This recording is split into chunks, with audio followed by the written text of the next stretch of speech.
Coming up on Transformers University, the Headmasters cartoon heads towards its final battle on Earth, but we'll stop off on an asteroid for a duel of some sorts. We'll talk about all that right now on Transformers University.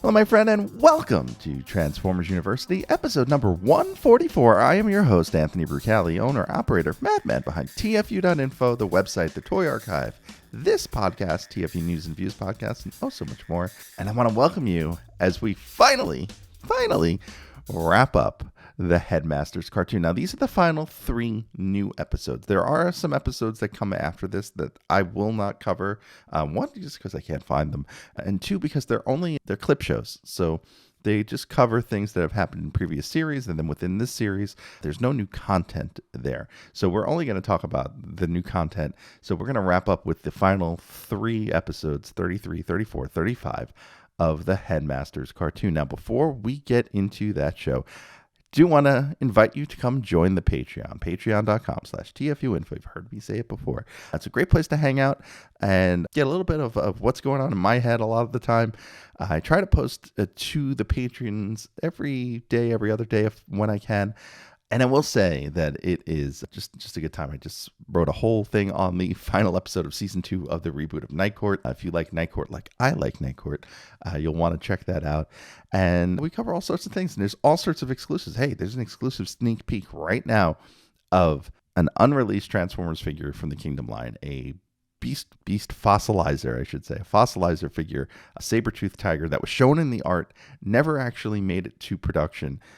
But an exclusive image, exclusive look at what that figure could have been. There's also exclusive podcasts. There's the 7 Figures podcast that's been up there a while. Some other deep dives into what Transformers could have done a few years ago for a Commander class. And you can go back and listen to those and see how those panned out, because I called a lot of things that were either made into Commander figures or Titan figures. So all worth checking out, all exclusive to the Patreon, patreon.com/TFU.INFO. You sign up for as little as $1 a month. Helps the show, helps the podcast, helps the website, and helps me create this content for you. Now, with that said, we're going to dive finally into these 3 episodes and wrap up Headmasters, the cartoon. So we'll start with episode 33 of the series, originally aired on March 25th, 1988, called Duel on the Asteroid. That is the actual translation. It's also the translation that Shout Factory used on the DVDs, but of course, Omni Productions. The plot to the final battle. What? Wait, the plot for the final battle? Are they telling me the story of the final battle that's yet to come? Are we? There is just so much wrong with the translation of that title. You'd think that the folks who spoke English natively at Omni Productions looked at these and said, maybe we should clean this up a little. We're not trying to match lip flap here. Maybe we should make this title make sense. Anyway, let's get into the episode. The episode starts with the Decepticons in space, and our narrator explains what's going on. The asteroid belt is a small belt of rocks and debris which is floating in the solar system between Mars and Jupiter. And now the Scorpion is docked temporarily on the Pallas, which is one of the largest rocks in the belt. They're trying to repair their main drive there. Well, if you ask me, their huge Pallas needs to hurry up. I don't know why they keep saying it like that, but Pallas is actually a real place, and I'm just going to quote from the TF Wiki here. Pallas, Ceres, and Juno, which are all places we'll hear about in the course of this episode, are real-life celestial bodies in the asteroid belt. At the time of the production of the Headmasters, Ceres was officially classified as an asteroid and is referred to as such in this episode. But it's set in 2011, and as of 2006, the far-flung future of 2006, Ceres was reclassified as a dwarf planet. So if you're ever wondering where Dopey and Gimli come from, it's Ceres. Juno also in the translation keeps getting called Cholo, which is Char in most of this series. So I don't know if they meant Char and Juno are the same place, or if they were just being lazy and like, yeah, that's going to be Cholo, which we've been using the whole series. Also, the narrator mentioned Mars. Isn't Mars gone? Didn't they blow it up? Like they blew up Cybertron? Like they've blown up a handful of planets in this whole series? It does get a little strange. Now, We'll start with the repairs, and Six Shot returns and meets with Zarek. Back on the Autobot ship, the battleship Maximus is traveling through space. Space! And Point Blank is going to investigate Palace. And he does, and he gets attacked. Fortress and the Headmasters then plan a rescue mission. But the Target Masters are surrounded by the Decepticons until the Headmasters arrive. There's a big fight scene. Zarek sends Six Shot into the battle. Six Shot's plan is to fight and defeat Chrome Dome. And Six Shot and Chrome Dome fight. Six Shot challenges Chrome Dome to a duel.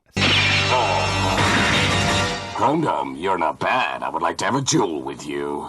Anytime, my friend. Tomorrow at dawn, come to Planet Cholo. Do you accept the challenge?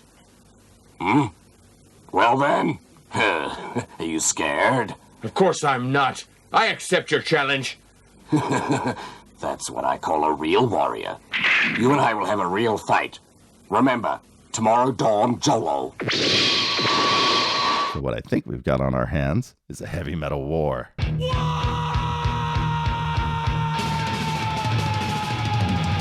And how about that reminder at the end? It's like that classic Honeymooners episode where Ralph Cramden meets Harvey in the pool hall. He'll fight you anytime. He'll be there.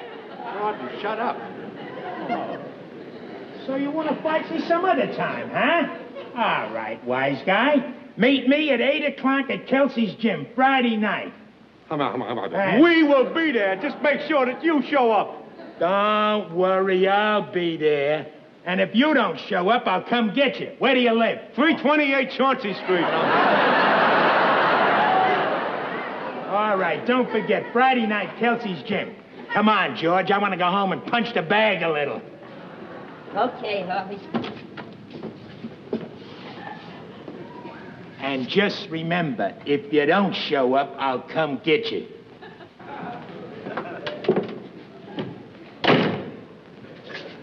A pox on you and all your ancestors! All right, had to throw some Honeymooners in here, but let's continue on. The bots flee. The Decepticons prepare for the duel. Zarek has Duocons install a time bomb on Juno. I wrote down Char and I wrote down Cholo, and those are all wrong. And back in the Autobot ship, Fortress forbids Chrome Dome from going to the duel, but Chrome Dome is not going to listen. And Daniel, having befriended Six Shot a few episodes back, doesn't want either one of them to get hurt. Back on Juno, Six Shot catches the Duocons arriving with their bomb. Now, point blank, he tries to talk Chrome Dome out of the duel, but Chrome Dome only has one thing on his mind. I'm sorry. I'll kill you, Six Shot. And so Chrome Dome goes to fight. The other Headmasters want to go, but are forbidden by Point Blank. And he says Chrome Dome's been expelled from the Autobots for defying orders because the order was to stay at the base. The Scorpion ship, Scorponok's body is moving, and the Autobots deduce the plan. Wheelie finds Daniel in his exosuit, leaving the ship to go to the duel. And in the course of this, Daniel transforms. The exosuit has this flight capability. It's the first time we've seen the exosuit transformed in a long time. And seeing it fly through space as opposed to when in Transformers the movie, it's rolling on the ground and kind of makes sense. Looks really awkward and janky and worth checking out. Maybe I'll make it a screen cap for this episode. Now, the Autobots decide to split up. The Target Masters will go after Daniel. The rest will try to stop the Scorponok and the Scorpion ship. Back on Juno, it's 3:11 and Chrome Dome and Six Shot are ready to fight. You're late, Six Shot. Chrome Dome, shall we begin? You listen. Today I'm gonna kill you with my very own hands. Well, let's just see who is going to kill who today. Come on, then. I believe he means whom is going to kill whom. I guess he's no grammar consultant. Chrome Dome and Six Shot fight, and they are interrupted by Daniel. Daniel steps between them. Uncle Six Shot, we're friends, aren't we? Please don't fight. Get away. You and I are not friends, little boy. Get away. All right, then. So kill me, too. And just then, the bomb goes off, and Six Shot has a change of heart. Danny, I'll cancel this duel for your sake. On the ship, Scorponok watches as Six Shot tells Chrome Dome to get Daniel to safety. So, you traitor, you want to betray me, do you? Die. Yes, that's what traitors do. We have some more explosions, and Daniel falls down a crevasse. He is then rescued by Six Shot. The asteroid explodes.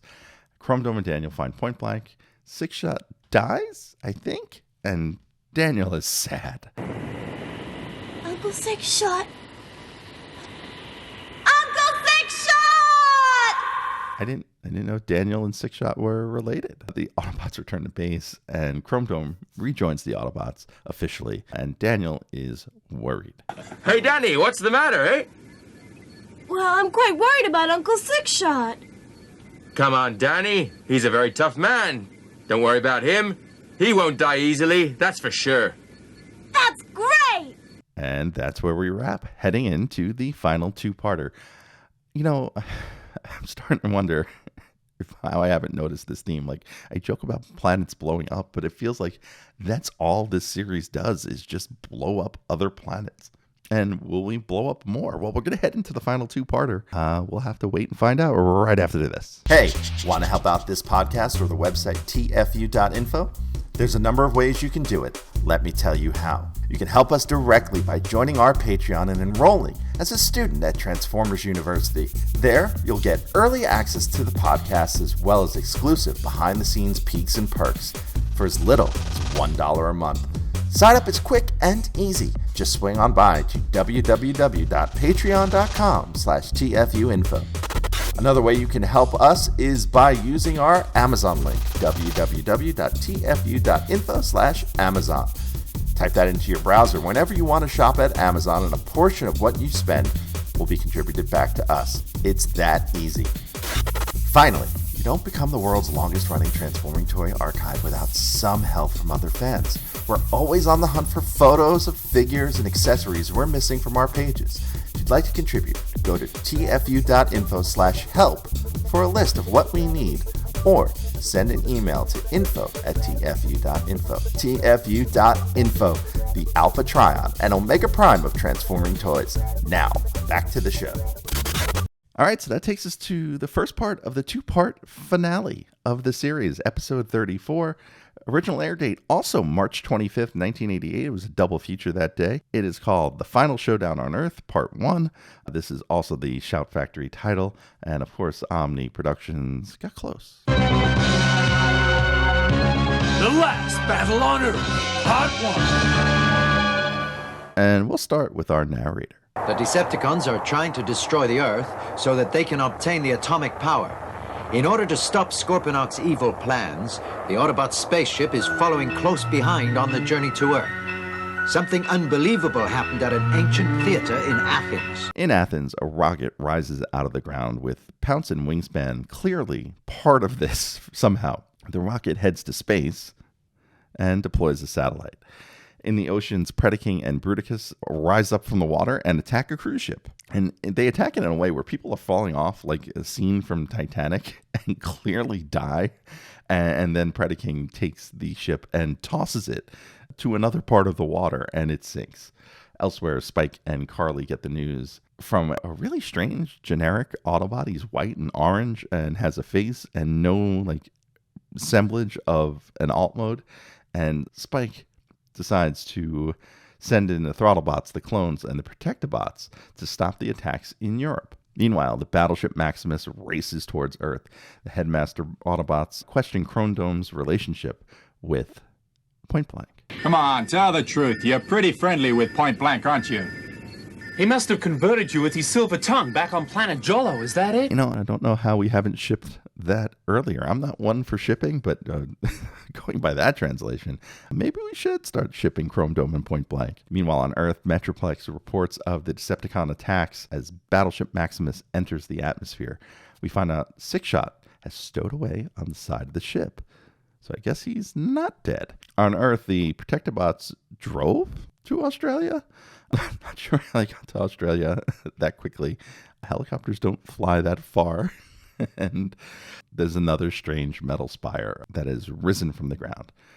Bruticus is there, and we get ourselves what the series is really good at doing, combiner fights. Defensor is knocked down, and he switches limbs in a very odd way. Streetwise becomes his arm, but remains a foot. And then First Aid becomes his foot, leg, and remains with his gun and fist and fires. It's a very strange bit of animation, but it's effective in showing the combiner fight. Now, elsewhere in Chile, another death tower, this is what the wiki calls them, death towers, another one of those appears, and the clones and the throttle bots are there to fight Predaking. Battleship Maximus finally lands on Earth, and Metroplex reports in. Meanwhile, Sixshot, who is stowed away on the back of the ship, sneaks away. Fortress expects 2 more death towers to arise, and RC reports that Spike and Carly, who are on a plane to South America, has crashed in the Andes. We're starving and we're trapped. On Friday, January 15th, Touchstone and Paramount Pictures present a motion picture that will astonish you. It will frighten you. It will shock you. We've got to eat. He won. But nothing will prepare you for what 16 survivors did to stay alive. From their death, we live. Alive. Based on a true story. Rated R. Starts Friday, January 15th at a theater near you. I hope they pack the lunch. The Autobots head to the Andes, and Fortress confers with his spy, Punch. The Throttlebots and the clones are off still fighting Predaking and losing badly. The Target Masters arrive and defeat Predaking, and then the Death Spire starts shooting energy. The robot train arrives in the Andes. Spike is okay. Carly and a bunch of others are trapped in a crevasse. This seems to happen a lot in the series too, people getting trapped in crevasses, maybe because they're blowing up planets all the time. It's too narrow for the Autobots to get down there, but not Daniel. And this whole section really bothers me. Why is this too narrow for the Autobots? But the Headmaster Autobots are there, and they could just take off their heads and transform them and send them down because the heads are human-sized. But apparently only Daniel can get down there. Carly is knocked out, and Daniel goes to get her. In Australia, Bruticus defeats Defensor, and the Decepticon clones leave a parting message. Goodbye, you idiot! Back in the Andes, Daniel and Wheelie rescue Carly. Sixshot finds Bruticus and the clones reveal the plan. We have to go to the North Pole now. There's other things for us to do. North Pole? That's right. We're meeting Scorponok there. Don't you know that? Oh, well, we had to go our separate ways to fight the Autobots, so I didn't know what he was doing or where he was. Oh, I see. So why don't you go ahead first, then? But I thought we were going together. I'll be along soon. It's up to you. I'll go first, then. I really don't know what you people are up to these days. Bruticus goes off first, and then Sixshot gets the plan for the satellites from the Decepticon clones, just before knocking them out and literally knocking their heads off. The Autobots regroup at Battleship Maximus, and the Target Masters have some news. What? The power transmitter is made of a substance called gliss, which can only be found in ancient Atlantis. You mean the hidden treasure under the sea? Yes, I read about that, but I didn't know it exists. Once this substance comes into contact with nuclear energy, it gives out a charge which is stronger than any other source of power. Meanwhile, another spire appears in Washington, D.C., out of the lawn of the White House. And this is where we end. So we have this really neat world-spanning battle. We also have a lot of old faces we haven't seen in a while showing up in the final episode. And we'll have a couple more next episode, too. So what this show has done really well, at least in this episode and heading into the next episode, is try to bring all the dispersed elements of the series together and really do a world-spanning, world-hopping storyline. It's very G1 in a lot of ways. It's very Bayverse in a lot of ways, too. I know, especially with the disjointed storytelling and things that don't make sense. But digressing from that, the story itself has this great quality of being in a whole bunch of places at once. And Headmasters does that a lot, and to varying degrees of good or bad. This time, it hops around, but it's action-packed, so it does move along quite nicely. And that will take us, finally, to the finale. Episode number 35, The Final Showdown on Earth, Part 2, original air date, March 28th, 1988, just 3 days after Part 1. Shout Factory, once again, used the same name, and for the final time, Omni Productions gets close. The Last Battle on Earth, Part 2. All right, so here we go. Last time we're hopping into a Headmasters new episode, and it starts with the Autobots finding out about the DC Death Tower. To some, that's just the Watergate Hotel. And Punch has an update. We've sighted the Decepticons' mothership in Egypt. Egypt? Yes. Our search has been successful. We captured a Decepticon in Washington, and he's confessed to us that Scorponok will soon launch the fourth power transmitter, which can control all the other power transmitters. This one can control all the other transmitters, and you say its location will be in Egypt? Yes. We must get there before he does, so let's get going. Okay, then we're on our way now. Yes, in Egypt, where the fourth tower is. In Egypt. Yes, Egypt. And apparently Wheelie didn't get the memo. Where are they going in such a hurry? Egypt, Wheelie, where the fourth tower is. In Egypt. Also in Egypt. Six Shot, Ninja Consultant. Sound Blaster, also spying on the Autobots. They're heading towards Egypt. And he relays that to 8-Base, who is in Egypt. Meanwhile, the Decepticon Headmasters attack the ship, and the Autobot Headmasters go out to greet them. The Decepticon Headmasters have a new transformation. I guess they're trying to do what the Autobot Headmasters do with all their various combination attacks, and they call this the Buddha transformation. And the Buddha transformation is Weirdwolf on the bottom, with Skullcruncher in the middle, and Mindwipe on the top. It's like a Headmaster's version of a Turducken. It's a Bat-Gator Wolf. Bat-Gator Wolf, by the way, my favorite Soundgarden album. As they're attacking the Autobots, Ape-Face and Snapdragon arrive and hop on top as an Ape Drago Vamp Bally Wolf. Not as good of a Soundgarden record, I know. They fall, the Hargons, and everyone flies off the moving ship. The Headmaster Decepticons, the original three, hold on to the edge as the ship lands. And as the ship lands, a fourth spire arises in Egypt, where the fourth spire is, in Egypt. In San Francisco, the Queen World has docked and people are being rescued. Now, someone thought it was a good idea to put Carly on this ship because this is the ship that Predaking attacked last episode. This is the ship that a few hours ago was, first off, tilted over to kill a bunch of people and then tossed into the ocean where it sank. Somehow they got it out pretty quickly in time for it to get to South America to get Carly to then bring her up to San Francisco. I'm not going to figure out how movement and travel works on this planet, but let's just say it happens a lot faster than any of us expect. In the desert in Egypt, Scorponok reveals himself. His plan is to steal all of the energy on Earth. The spires that have now all risen out of the ground shock Fortress Maximus as he's about to fight, and Scorponok lets him know he's headed to the North Pole, I guess to see Santa? Narrator, take it away. Scorponok is heading towards the Indian Ocean in his spaceship. He said he was going to the North Pole, so how come he's here? Six Shot follows underwater and finds Atlantis. It's emptied out a bit since 1985 when Atlantis arose in Atlantis Arise, the episode which also aired in Japan, and Six Shot reveals himself, to which Scorponok reveals his plans. When it comes into contact with nuclear energy, this glitch would create such a powerful reaction that it could destroy anything. Can it destroy the Earth? Of course. Once the satellite has absorbed all the energy, the planet Earth will be completely destroyed. I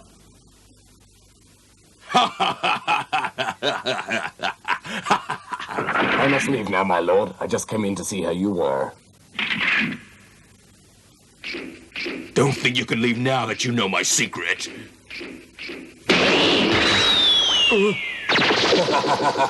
I'm going to betray you. Goodbye. Darn it. I'm gonna totally destroy you along with Earth. Except Six Shot used his holograms to fool Scorponok.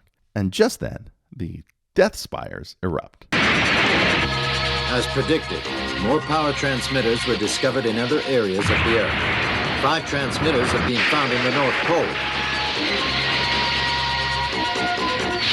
The power from these transmitters surrounds the whole of the Earth like a web. Everyone worldwide is living in a state of fear. In order to stop the Earth from being destroyed, Fortress Maximus and his men headed for the North Pole with only one aim in mind. And that aim? Stop the Decepticons. They arrive to find Decepticons and no Santa. Sorry, he's not there today. Must be on lunch. And... darn! Scorponok has enlarged himself! Well then, the fight begins and everyone is there. And this is a pretty cool moment in the episode. I mean, every character from the series, well, almost every character from the series, is there, and they are there to fight. Fortress Maximus fights Scorponok. Daniel and Wheelie are nearly killed by Battle Trap until something hits him in the arm. Then Menasor appears to kill Daniel and Wheelie and is defeated by Uncle Sexshot! Donnie, remember you have a job to do. Take care of yourself. Goodbye! Uncle Sexshot! In space. Space! The satellite fills, and Scorponok converts his head to robot mode and leaves his body. And the Decepticons flee because Fortress Maximus is stuck from the energy from the spires. His sword is attempting to attack Scorponok and is against Scorponok's shield, but he cannot move. So he is stuck in this position. And the Headmaster Autobots realize they need to lend energy to their leader, Fortress Maximus. But Sixshot knows the four of them is just not enough. Donnie, if you want to surmount obstacles, then all of you must work together. That's right! We must all work together! Huh? Willie, come on, let's go give our energy to the commander! All of us? That's right! All of us together! Unity is power, come on! Okay, come on! Everybody! Let's give them whatever we can! Right! So the rest of the Autobots fly up and form an outer circle around the circle of Headmaster Autobots in the middle. That's right. Come on. The power of friendship conquers everything! Power of friendship conquers the satellite. Oh, darn it. Then Scorponok's shield and body. Fortress Maximus slices it in half, and the narrator wraps it all up. The Autobots have finally beaten the Decepticons. After destroying Scorponok's evil shield, the most powerful weapon they had, and Scorponok retreated into deep space. After that, the Autobots were ready to leave the Earth. Wait, rebuild Mars? Not Cybertron, your home planet? You want to rebuild Mars, the planet that has nobody on it? I mean, I guess to keep the whole, solar system working properly.